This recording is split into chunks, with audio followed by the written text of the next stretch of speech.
Raider Nation, what is the deal, man? Once again, it's your guy Panama Fargo back to y'all live with another episode of the Raider Rundown. And today, man, we're going to be going over the keys to victory as we do every Friday, man, against the Packers. We're going to see what the Raiders need to do to come out with a dub on Monday night. And also, we're going to go over the injury report from today's practice. So without further ado, let's get this intro started and let's get the show cracking.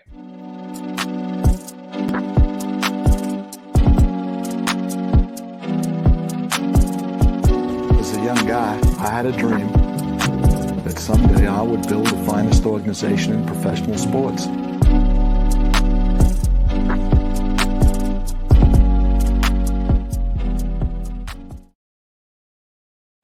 What is the deal, Raider Nation? Once again, it's your guy Panama Fargo. You're watching another episode of the Raider Rundown. Make sure y'all tapping on the like and the subscribe button. And please hit on the little notification bell so you get updated whenever I drop episodes like this one right here. But like I was saying, man, we got to go over first the injury report, right? See what happened from today's practice. And then we're going to go over the keys to victory for the Raiders to get a dub on Monday night. So without further ado, man, let's go ahead and get started with this injury report. Now, there's some concerning things that I see from the Raiders injury report that really have me a little weary, right? Now, Devontae Adams for the second straight day did not practice, right? So from Thursday to Friday, he did not part. At the end of the day, I still believe that he is going to play, all right? I just think that they're holding him out for precautionary reasons because they have a little extra day of practice. So I think we see him tomorrow probably in limited fashion, but that's my guess. I think tomorrow we'll see him and they're just taking precautionary measures with him just so he doesn't mess anything up, right? So that's one. Jacorian Bennett, all right? Hamstring shoulder was limited both days. Both days he's limited. It seems like he's on track to be playing, so we should be able to see him out there. Now, Max Crosby with the knee limited. We're going to see him out there. He's going to play. All right, Jimmy Garoppolo, the big one, full participant in today's practice, okay? So which means, like I predicted, Jimmy Garoppolo is going to be the starter come Monday night. They are not going to go with Aiden O'Connell. Now, hopefully, Aiden O'Connell is QB2, right, going into it. And that means we see how many reps he's getting in practice, and that means they're actually fast-tracking him now to take more reps, get more comfortable. Okay, so at the end of the day, that's what we're hoping. But we also hope Jimmy G plays well too. All right, we're not sitting here hoping that Jimmy G is terrible. Okay, because if Jimmy G is terrible, then ultimately we're going to be terrible. So we need Jimmy to play well. And if they're going to go with him, like I said, they're going to go down with the ship. And hopefully they're going to keep and rise with the tide, right? And if they don't, they're going to sink. So we'll see what happens there. But at the end of the day, Jimmy Garoppolo was a full participant. He's going to be the starter on Monday night. Nate Hobbs. Now, this is the concerning one. With an ankle, he did not part in yesterday's or today's practice. All right, now, this is one that's concerning to me because we didn't see him, and it was kind of a late type of injury when he sustained his injury last week, right? And now we're looking at him this week not practicing. We might not see him for a second straight week. We'll see what happens tomorrow. Hopefully he comes out in some limited form, but if he doesn't practice tomorrow, then it's pretty much a wrap, right? We're going to have to wait to see Nate Hobbs against New England the week after. Okay, so at the end of the day, make sure you keep a close eye on that. But Nate Hobbs, once again, did not part for 2 straight days. Malcolm Kuntz with a groin was limited. We're going to see him out there. But David Long was limited as well today with an ankle injury. But that is on the fast track for him to play. So I believe we're going to see him out there now. Maybe that'll be to cushion the blow for Nate Hobbs. But expect a lot of Amik Robertson coming out in this game. Okay, so now for the Green Bay Packers, all right, now Jair Alexander, he did not play the past couple weeks because he had some sort of back injury, but he's been limited in practice, so he's going to be out there, right? But at the end of the day, he's still going to be maybe a little hobble, but he's got a back injury, ain't nothing to play with. So he's going to be out there. Devondre Campbell is a big one for them. He did not part for 2 straight days, so he will probably not be playing. We'll see what happens. Aaron Jones is back. He's going to be playing. Luke Musgrave, he had a concussion, but he's full, so he's going to be playing. Now, John Runyon, another tight end, right? Or guard, my bad. John Runyon, a guard for them, who did not part on Thursday and is limited on Friday. That's going to be a big part of their type of run game that they like to get going. So John Runyon looks to be on the fast track to be playing on Monday night. Christian Watson, he's been limited with some hamstring injury, but expect to see him out there as well. So I expect to see Jacorian Bennett on a lot of that Christian Watson. All right, that's how I expect to see that. So that's the injury report. Make sure you guys comment down below, man. Are you guys concerned about anything I just said right here about the injury report? To me, the Nate Hobbs one is a real glaring one. So we got to keep a close eye on that. And if he's not out there, like I said, the tackling really declined when he was not on the field. And that's something that really pissed me off in last game, right? We couldn't tackle worth a damn. So hopefully this game, they can tighten that up, even if he's not out there. But if he is, that just helps us in so many much more ways, right? So make sure you comment down below, man, what really concerns you about the injury report. And now, what you guys came for, right? The keys to victory, right? What are the keys to victory for the Las Vegas Raiders to win against the Green Bay Packers on Monday night? First one that I'm going to give y'all, I kind of touched on it last night and yesterday's live. If you didn't see that, go back and watch that.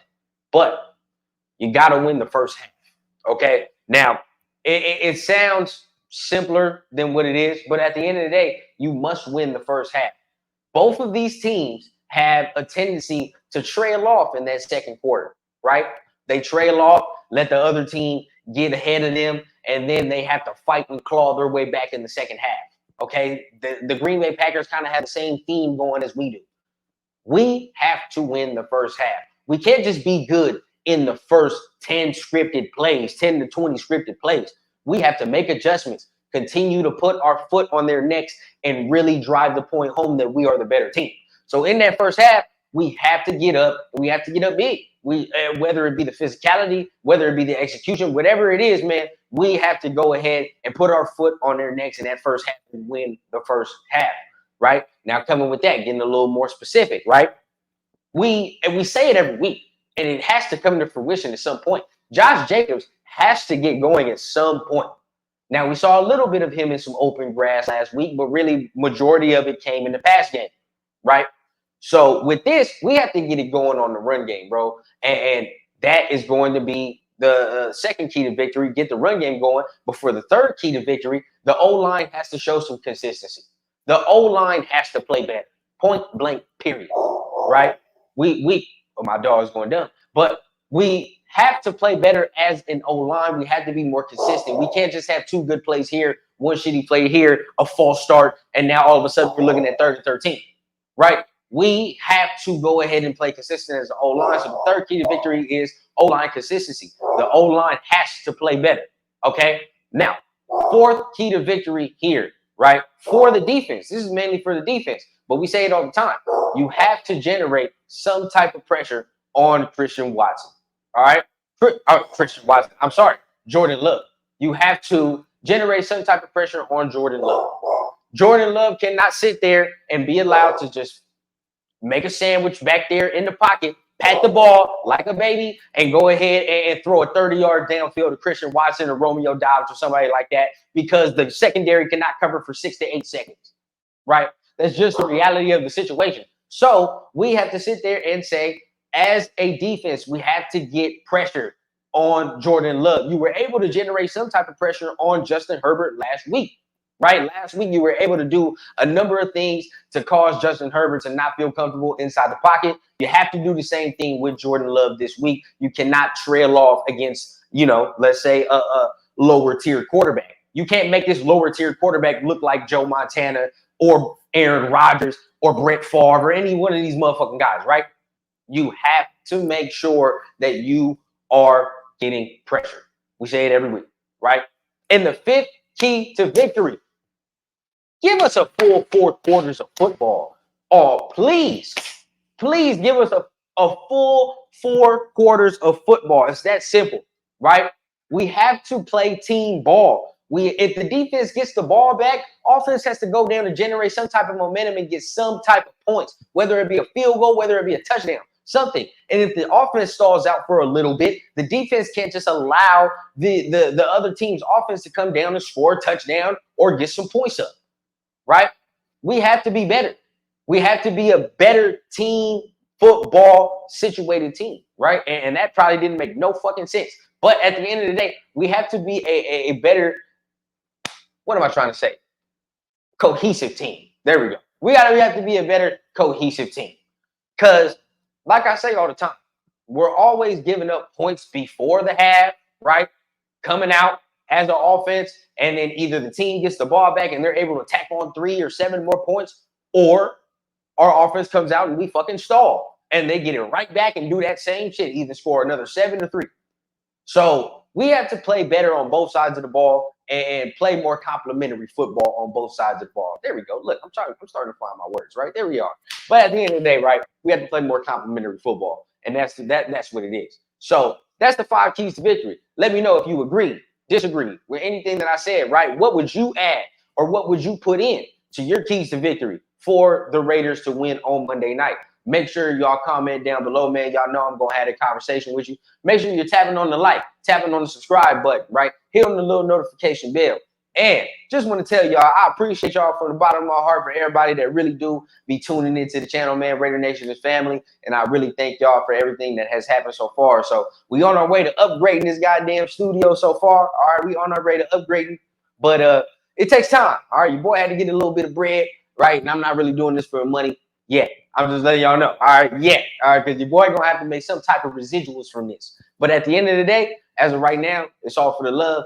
And I appreciate y'all for real. And I just want to say that one more time. So once again, make sure you hit the subscribe button, hit the like button, hit the little notification bell. And you know, I keep it authentic from the clouds to the ground on the Raider Rundown. I need a bad bitch with an accent, serving in peace, still taxing. Just got tapped for the young cash app, moonwalking like a young Mike Jackson. Yeah, shots to the head, ride clean and still fuck feds. Realest nigga and it's on my kids, so who the fuck gon' wanna test me, bitch?